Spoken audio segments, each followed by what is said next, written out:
Note: the following video depicts a specific configuration of the notebook. The same removal and replacement procedures apply to all configurations of the notebook. Before you begin, remove the service cover, battery, and hard disk drive assembly. Removal. Important: make careful note of the position of the hard disk drive bracket on the hard disk drive for later replacement. Remove the four 3mm P1 Phillips head screws that secure the hard disk drive bracket to the hard disk drive.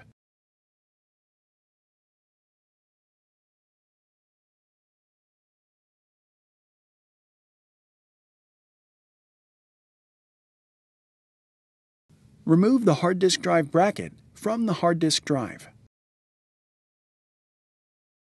Place the hard disk drive in a static dissipative bag.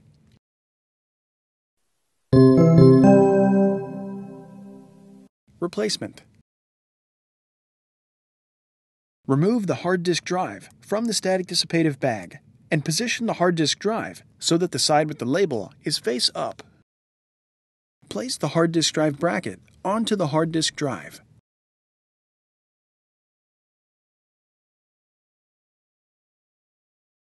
Replace the four 3mm P1 Phillips head screws that secure the hard disk drive bracket to the hard disk drive.